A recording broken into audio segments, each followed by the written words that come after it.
What's up, everybody? You're listening to Salah's Corner with the one and only Salah Muhammad.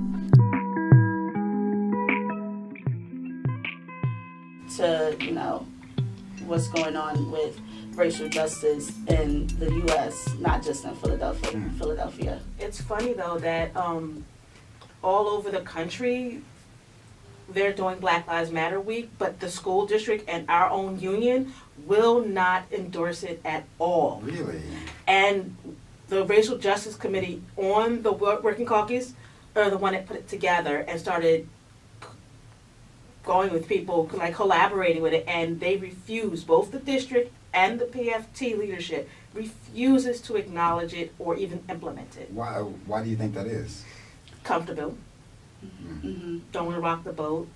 Mm-hmm. And there's lesson plans made up, curriculums for, to teach the students to implement it into the classroom, but like Leah said, the district just doesn't want to implement it in the district. We don't know why, but we're hoping that, we can persuade them with different, we're hoping that we can persuade them to implement it in the schools, so hopefully they'll do it soon. We keep talking to them, keep going to the action meetings, keep going down to 440. We talk to the parents, let the parents know. The parents, they support it, so now it's just trying to get the district on board as well. Yeah, there's always, what about the test scores? What's going to happen with the test scores? It's all about the test scores, and it's like, our children need to see this. Right. And know this. And I call it the Fab Five. They need to know more than just the Fab Five. They're not even teaching the Fab Five. Mm-hmm. What's the Fab Five? Martin Luther King, Malcolm X, Harriet Tubman. I call them the Fab Five. Okay. When I remember when I was going to school during Black History Month, you learned Rosa Parks, Martin Luther King, and slavery, but you didn't know, like, the Deacons of Defense. You didn't know about Black Panthers. Right. So Black Lives Matter is teaching our children that it's more to us than slavery. Mm-hmm. It's a different way to do things and how to become a community because we're so used to being broken apart. Mm-hmm. Does the district ever say anything tangible that is why they can't, or why they're thinking about it, or do they say anything that you can a specific thing you can tie them to as to why or why not? No. No, unfortunately. No, it's like, oh, Black Lives Matter, how cute. I'm like, okay, we're gonna go over here now. Yeah. That's interesting, because for a district that is predominantly Black, you would think that you would want as much information out there as possible, and it's not necessarily saying that you are aligning yourself with one party or the other, or one idea set or the other. It's just, this is what's out there, this is the information, this is the history, especially in Philadelphia, where a lot of this shit happened. It happened, yes. You would want to be able to get that information out there as much as possible as educators. No, all they do is they keep going back to the textbooks. They keep going back to, okay, well, here's the PSSA. How does this align with the PSSAs? We need our test scores to go up. We're like, well, if you teach them their history, you can align all of that together. But it's like, nope, here's the book for it. This is what you want you to do. Here are the core standards. That's it. That's wild. All right, so let's do a quick introduction to each of you ladies. Okay. You are? My name is Leah Wood. I am a classroom assistant at Feltonville School of Arts and Sciences, and I am running for pararepresentative for the PFT this coming election. Yes. Hi, my name is Sadidra Williams. I'm running for middle school representative under the Working Educators Caucus. I currently am a special education assistant at Greenfield Elementary School. So before we dive really, really deep into things, let's set an understanding of what is a paraprofessional. Ooh. Okay, I would say paraprofessionals is like a big umbrella. And under that umbrella, you have SSAs, you have SPED assistants like Leah and I, you have librarian assistants, you have bilingual counseling assistants, Community liaisons. Community liaisons. So it's a list, but they just group us all together under this umbrella as paraprofessionals. And I mean, it's basically the bones of the Yeah, with Yeah. that little nut. With Yeah. that nut that holds everything together. yeah. Yeah. I mean, not even a little nut, like every little detail, because that's a lot. I mean, Yeah. that's a lot that falls under that umbrella. Does that? Do you think that it all should be fall under that umbrella? Like, does that make sense as all of these different professions and focuses on? I know that's not necessarily what we're going to talk about, but as I think about as all of those different job descriptions fall under the role of paraprofessional, does lumping everything together start to overshadow one profession over the other? I would agree. Yeah. There are almost 3,000 paraprofessionals in the PFT currently. We have 13,000 members, so paraprofessionals make up almost 10% of the union. Grouping us all together, I do agree. It can you forget some other positions such as the BCAs or the librarian assistants. Right. I don't know if you know, I believe there's only 7 librarians in the district right now. Yeah, that's Wait. it. They're trying to, organize. Hold on. Yeah. 7 librarians in the entire school district? Oh, Yes. yeah, especially with charter schools, and even not with charter schools, they've been closing libraries down. Like, I cried when they closed. My school. There was no library in my school, but there were still books around. Mhm. And what they did was they took out all of those books and they put them in the book room and they just threw them in the trash after I stole a couple of them. I liberated the books from my classroom. And so they turned that room into a STEM lab. But if you look even at the charter schools, like I used to work at Mastery, Mhm. and the first thing they do is they remove the library. Mm. So there are no libraries left in any of the schools really. Yeah, and it's hurting the students. It's, Yeah. The parents are, outraged because of this. So now I saw an article recently saying that the certified librarians that are left in the district are trying to organize to bring attention to this matter and to, I guess, revise the libraries in the district, and hopefully schools can, begin to have libraries again. But it's going to be I would say a long road. Yeah. Like I said earlier, some positions under the para umbrella are overshadowed, and that's just one example. And now paras are starting to, SPED assistants and BCAs, and we're like, we're not invisible. Maybe you grouped us all together, but we each individually have a voice, and we're going to speak on that now. Yeah. So it's been a lot of organizing with the different, how can I say this? The different roles under the paraprofessional umbrella. And the thing about that is that a lot of us did not know that we were all under the same umbrella. So I call it little bubbles.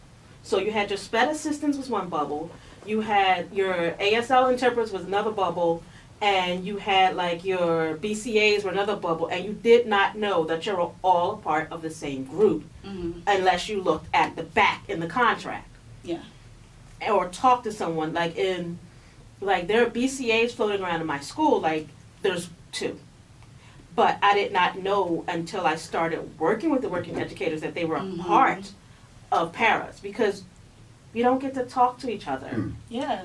So, and you don't get to highlight some of the biggest concerns that they have and understand how. I get the sense of, there's power in solidarity, but then when you don't know each other exists, you don't really have that power. Right. Yeah, and before the working educators, nobody was really talking to the parents. Nobody, was trying to hear what their concerns were. So I appreciate being a part of a caucus that tried to hear out every member. I mean, I love the teachers. I thank them for everything that they do, but there's, more than just teachers that's inside of a building. Absolutely. You have the secretaries, you have the counselors, you have the OTs, the PTs, and, the assistants, BCAs. It's so many people. So now we, want to bring that to the forefront and say, hey, out of these 13,000 members, there are so many different roles that play a part in, keeping the school afloat and, helping the students out each and every day. And we want to bring attention to that and find out what are these members' needs and these groups' needs and try to, get that, solve that, help them, things of that nature. I'll ask this question to both of you, and you can answer individually.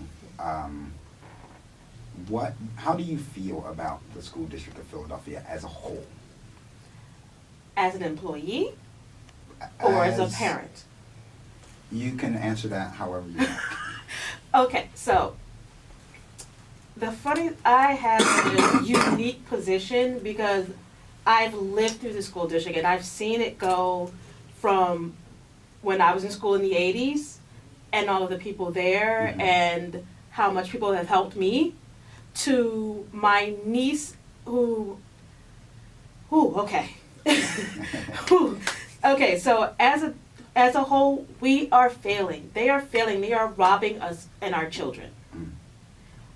It's like they don't care that our babies are here and they think they have no value. They may say they have value, but they don't feel that we have value because I look as an employee, I remember going into a basement one day and just pulling out books that they had just thrown away that could have been used because they switched to a different curriculum.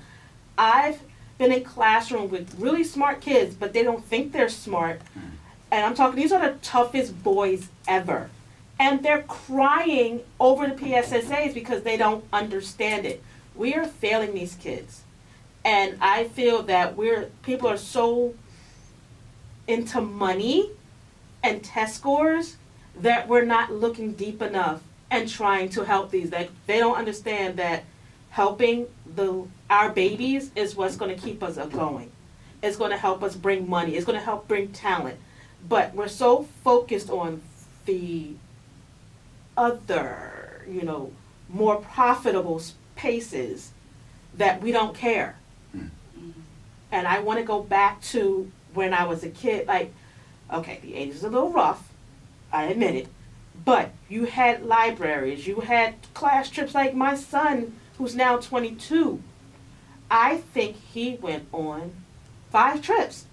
His entire school, the entire time he was in public school, I think he went on 5 or 6 trips. I remember as a kid, Franklin Institute, Natural History Museum, the Art Museum, I remember going repeatedly. I lived in the Franklin Institute when I was going to school. Yes. I was there almost every school year. Yes. Yeah. And it's it was opportunities to learn and learn outside the classroom. Was just not, okay, this is how you answer the questions on the test. This is all you need to know the answers to the test.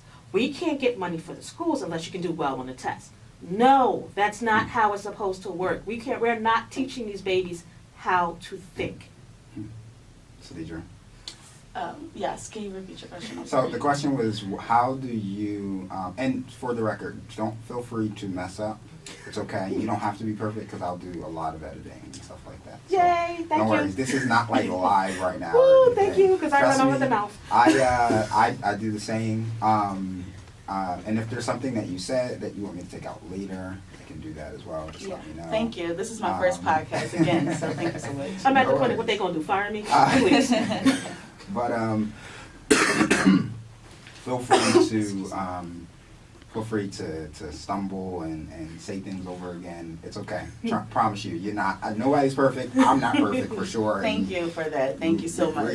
My wife can tell you I mess up a lot, and she'll be like, "Oh man, do that over."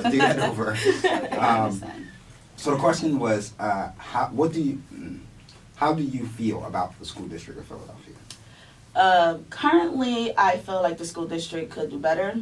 I don't know if you guys know, but Dr. Height thought that he would renovate his, nice little suite and spend over $604,000.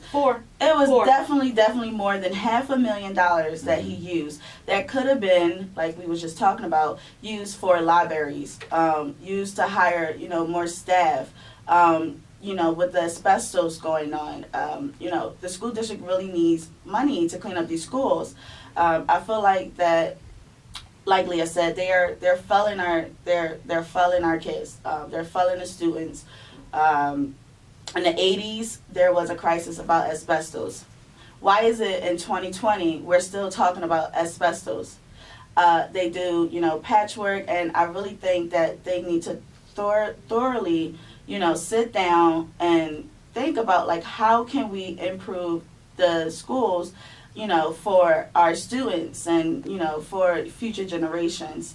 To me, is highly important. And that's, again, why the Working Educators Caucus, they had went down to City Hall. Last year, they had got over 2,000 signatures from different PFT members across the district to, say, hey, can you sign this petition for the Healthy Schools conditions? And with that petition, they took that to City Hall. And City Hall, I believe they not modified, but they basically gave away $150 million, and I gave you a flyer in regards to that. Yes. That would be used to help clean up the asbestos. That is not enough, but, thank goodness for, the Working Educators Caucus. I would say it's a pretty good start. Tell me how you both feel about this. So I was just reading an article from Forbes, and it talked about how the city of Philadelphia, the school district of Philadelphia, has a shortfall of $304 million that could potentially close more schools, because we've already closed, I think it was 23 or something like that. Lay off thousands of workers, teachers, cut resources and programs, and everything that comes with not having $304 million. At the same time, the state is building a prison for $400 million. I heard about that. I heard about this. Oh, I love Go ahead, this. Leah. Okay, so this is the fun thing. My mama used to work for the Philadelphia prison system. And what she said was the Philadelphia prison system was the only city organization that turned a profit. Yeah. So that's kind of funny, considering how horrible our schools are. And what I think about that is there's money out there. And I did, working with the working educators, talk about an education. Okay, so this is what I found out. The school district is owed money. All we got to do is ask for it. Owed money from who? We're owed money from universities. It's called the Pilots Program. Yeah, didn't know this existed. It's payment in lieu of taxes. All they got to do is go ask for their money, and we would have it. Also, the PPA owes the school district money. All they got to do is go ask for it. Say, give me my money, just like Sally Mae calls you and asks you for your student loan money. Listen, they take the money out of my check every time I get paid. They ain't even asking them for it. They just taking it. They be like, you know what, you're not answering us, so we just going to take it from you. Yeah, so the money is out there. It is up to us to ask for it. Like, I didn't know about tax abatements. I call it Templeonia. I watched them as a kid move up Montgomery Avenue. Because I lived at 19th and Montgomery on Huber Street. So I watched them build all of that up.